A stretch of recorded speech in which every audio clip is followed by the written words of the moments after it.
Hey y'all, Rajava the Ruler, back with another one, and we just gonna jump right into it. As you can see by the title, I didn't have plans on doing videos or producing content where I react to crimes other people commit or have much of an opinion on whatever goes on in someone else's case. I never really planned on doing that, but I just seen a video on Facebook of an officer that was employed at Lowell the time that I was there, and an incident that I remember very, very vividly. And I seen that he ended up getting sentenced. Okay, so Cheryl, I'm going to insert the content for her. Crisis and Correction series, we speak with that former prisoner who is now paralyzed after the attack. I-Team investigator Adam Walser has uncovered while the state has paid out more than $4.5 million of your tax money to settle this case, the officers have yet to face any criminal charges nearly 3 years later. I never get out. Cheryl Weimar appreciates the little things. A few minutes of fresh air in a park away from her nursing home. This was our fourth planned interview. The others were canceled when the 53-year-old's fragile health failed. She's been hospitalized 7 times in 6 months. All she can do is lay in her bed, lay in her chair. She's highly dependent for any task. Brushing her teeth, combing her hair, getting a shower. I can feel my bones. And it's like somebody had took an axe and went right through me. She walked into prison perfectly fine, perfectly healthy, and she ended up a quadriplegic, which they broke her neck, so she is unable to use her arms or her legs. She's confined to a bed for the rest of her life. She will never be able to take care of herself, bathe herself, walk for herself, like do simple things like brush her own teeth, brush her own hair. She'll never be able to do that. And I remember we were on the compound. It was a regular day, you know, we walking around, you know, chit-chatting. We were on the yard, and I just remember that from the tower, I showed y'all what the tower looks like in another video. I showed y'all a picture. So from the tower, they have an intercom where they can say anything and you can hear them. So they start screaming for everybody to get in their dorms, like everybody get inside. So when something like that happens, when they're trying to completely clear the yard, they don't want any inmates, nobody on the yard but staff. It's normally because something has happened and they don't want anybody to see. So they are very serious when they say clear the yard. It ain't no, hey, you guys go inside. It's like, clear the yard, everybody right now, get in your dorms. I'm talking about they running up on you and everything. Like, I'm talking about they will assault you if you don't listen. Like, get your behind a closed door. So they were like screaming like clear the yard and all this other stuff like that. So we like, you know, all right. So we getting off the yard, and I see them normally when they bring somebody from the main, because I was on the annex, so the main is on the other side. It's connected. The only thing that separates it is a gate, and you have to be buzzed in and out of the gate. So normally they come through the center of the annex when they bring somebody, like when you go to confinement, because confinement is on the annex. So if you go to jail from the work camp, if you go to jail from the main, or if you go to jail from the annex, you have to go to confinement on the annex. So you have to be escorted over. So anytime they bring someone, they normally bring them, like 100% of the time, when I say normally, bring them through the center. So it's like half of the compound is over here, half of the compound is over here, and they bring them through the center. The tower is right here. So you got all this movement over here, and you got all this movement over here. So it's a full compound, and you can see them. Like, they'll make you like stop walking, but they don't send you in the dorm when somebody's going to confinement. They'll just be like, you know, stop. So they escort them through. So this time they like screaming and everything like that. So normally it's somebody showing out. They done had to mace them and, you know, all that kind of stuff. So they got to use a little force, like, you know, told them on where they going. So I've never seen anything as extreme as this. So they screaming for us to get, you know, in the dorm. So of course we lingering because we trying to see what's going on, because baby, even when we don't get along in prison, when it comes down to inmate and officer, we always side with the inmate, because that's one of us. If you'll do it to one of them, you'll do it to me. So it don't matter if I don't like her, if I don't agree with her. It don't matter what kind of charge she got. It don't matter what kind of life she live. I'm gonna side with her because she is me. Okay, so we like trying to linger to see what's going on, and it was so many officers. I was men, and they had this inmate, which was Cheryl, and she was handcuffed. Her hands was handcuffs, and her legs were handcuffed. She was like hog-tied, and they were holding her. They had her arms and they had her legs, so she wasn't walking. They were like holding her, and the only thing we can remember is when they were coming, because this time they didn't come through the center, they came through the top up there by the chow hall and everything. So they were like trying to clear the yard. So, you know, we straggling in and everything. So I'm bringing her up there, and like they get her like almost to the door in front of property, and like we see them drop her. So we like, you know, well, what's going on? Did she try to bite, kick, you know? Because if you try to do anything, honey, they have all right to do whatever it is. So anybody with some sense, when you going to jail, you go to jail like you got some sense, because for one, you're handcuffed. So I mean, it ain't much you can do. It ain't much bucking you can do. Like, if you try to fight officer while you in handcuffs, like, it's really futile for you, because there's a lot of officers around and you can't really fight. You can't defend yourself. So it really does you no good to try to fight an officer while you in handcuffs. Like, what are you gonna do? Try to headbutt them, like spit on them? Like, that ain't gonna do nothing compared to what they can do to you. So I'm like, you know, did she kick somebody? Did she spit on them? Did she try to like bite somebody? Like, what happened? Because they had her hands, she was handcuffed and her feet was shackled, and they like dropped her. So we like, you know, looking, so they screaming like, get in the dorms, get in the dorm, everybody clear the yard.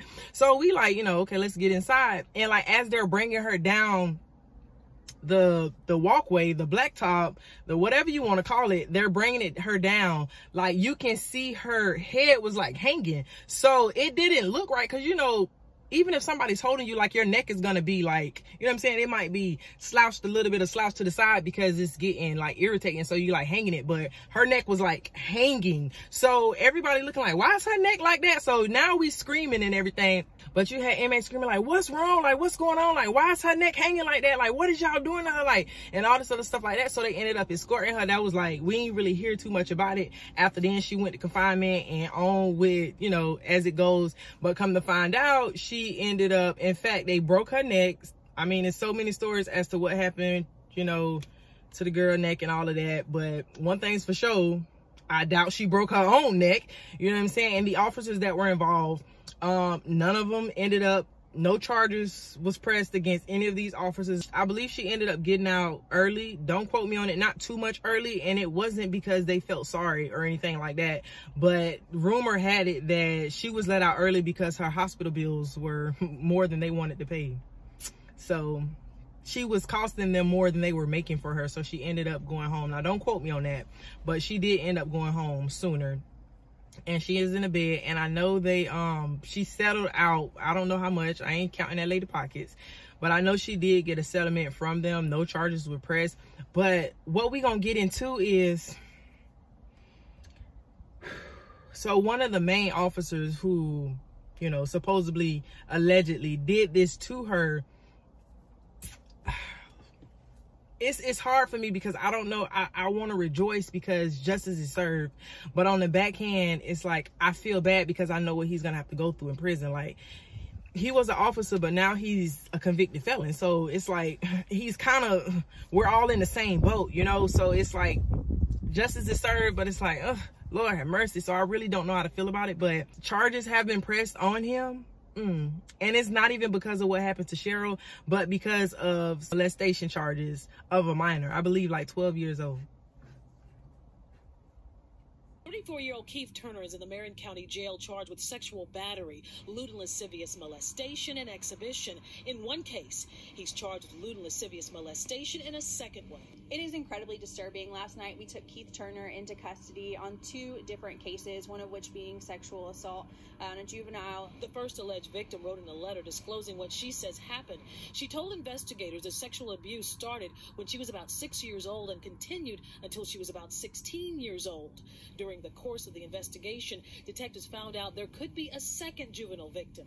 The second alleged victim said Turner had sexually abused her for several years between 2012 and 2016. Keith Turner is the same prison guard lieutenant at Lowell Correctional Institution in Ocala, who's under investigation by FDLE. Agents are checking into criminal allegations after a female inmate was injured and left paralyzed. Turner is one of 3 guards allegedly involved. For the most recent charges, Keith Turner is in jail on both cases with no bond. A 12-year-old? But charges were pressed against him. And it's like, he didn't get those charges for Cheryl, but he got those charges against those children. The tragedy that you imagine walking into prison and then you can't walk back out. Like, you walked in on your own accord. Well, not really on your own accord, because If you ask me, I was kidnapped, okay? I was taken against my will, but you're kidnapped. You walk into prison on your own 2 feet, and imagine not being able to walk out. The last time you walked was when you walked into prison. Like, it's just sad. Something really does need to change. And I know people commit crimes, and you should be held accountable for your actions. There should be consequences. You know what I'm saying? For every action, there's an equal and opposite reaction. I understand all of that, and I fully agree that if you do wrong to people, that you should reap what you sow. But I also understand that because a person was wrong, you're not right for wronging them. Because a person committed a crime, went to prison, and now they're in prison, you're not in the right if you wrong them because they were wrong first. A wrong is a wrong. It don't matter when it happened, how it happened, or who it happens to. You can't justify how you treat somebody because, oh, well, they was wrong first. Yeah, they were wrong first, and now y'all wrong together. Okay? I feel like we need to normalize people being treated fairly, period. Like, everybody deserves a second chance, but you can't take it upon yourself to feel like you can take justice into your own hands. Or you feel justified because you feel like they don't deserve for you to treat them with respect and dignity. Like, who are we? Who are we to say who is worthy of respect and dignity? Who are we? But anyways, I don't even know if I'm happy. I'm glad justice is served, but I can't say that I'm happy somebody has to be sentenced to prison. But you did it to yourself, sir. And he's been under investigation multiple times over the years. He was an officer, got moved up to sergeant, then he got moved up to a LT. And he's been under investigation multiple times. Let that be a lesson to anybody. No matter if you get away with it 1,000 times. God is not a man that he shall be mocked. You reap what you sow. 100% of the time, you will reap what you sow. You cannot prosper doing wrong to people. You cannot prosper doing wrong, period. It may seem like you're getting away with it, but I am here to tell you, the longer your karma delays, the worse it's going to be for you. I'd rather get my karma right then and there. You know what I'm saying? Like, if I wrong somebody, I'd rather get my karma right then and there, because that instant karma be a little slight. But when that karma gets stored up and built, when you delay in getting what belongs to you, it's going to be a pill that you can't swallow. And I believe he got sentenced to 25 years. 25 years. 25 years. Okay? 25. And I believe they were concurrent. Concurrent means they run them together. So if you get sentenced to 2 charges, right, and you get 25 on both, if they run them concurrent, that means you just do 25 because they ran them together. You just do 25. But if you do 25 consecutive, that means one after the other. Like 1, 2, 3, how the numbers come after each other. Yeah, consecutive means one after the other. So if you got 25 years on 2 charges and they get sentenced to you consecutive, that's 50 years. So let that be a lesson. If you're doing anything you ain't got no business doing, just go ahead and stop, okay? Stop, repent, turn away, so that you don't get 25 years in prison. I did not plan on even doing a video. Today I was gonna get off work and chill, but when I seen that, I couldn't let it go. I couldn't let it go. Justice for Cheryl, okay? I'm glad those girls are getting their justice, but justice for Cheryl.